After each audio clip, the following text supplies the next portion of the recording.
Mike Wallengreen's here from KOST 103.5. Mark, nice to see you, bub. It's great to see you always, I Tim. called you Mike during, and I don't know why, and I think I figured it out. I got a flu shot today from a guy named Mike at Walgreens.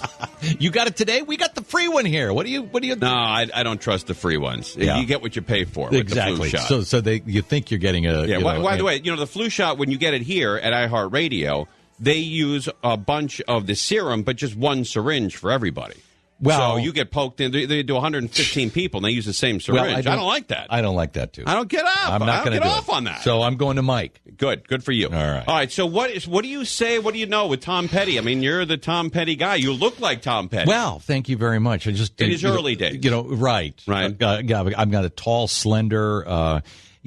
first of all, what can you say about a man as incredibly talented as Tom Petty? Here's what we know is last night at about 10:25, 10:30, 911 was called. It was his wife saying that he was unresponsive, not breathing, and no pulse.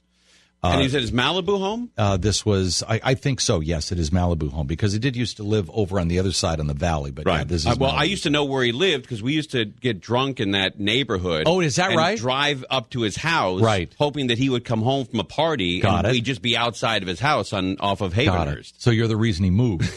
You and your buds, right? Maybe, I don't know. But he had a beautiful house that burned down in Encino. And it was arson. It was intentionally, and well, there it wasn't were a few me, things. man. Hey! I just wanted to hear the music. Kids be in trouble. Yeah. And actually, when he rebuilt the house, he went out of his way to make sure it was fireproof in many. Is that cases. right? Wow. And one of the only things that he lost in that fire too was his famous hat that he always wore in his early days, and it was a terrible loss for him to lose that hat. I bet. But what we do know is that they were able to revive him, get his heart going.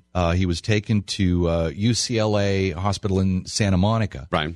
And my understanding is that the family, his wishes were not to be left on life support, was to unplug. Then TMZ was reporting that they did not expect him to make it through the day.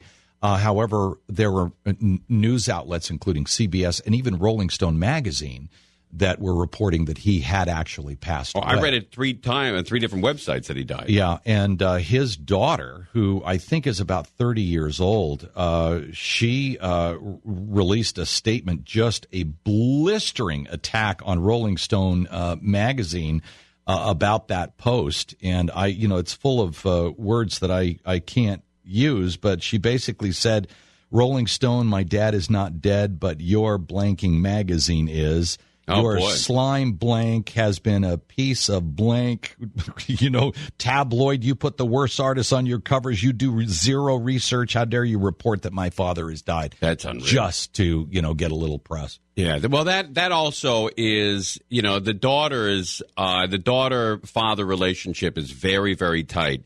And at the end, they are the ones that are sitting next to him, right? They're the ones there.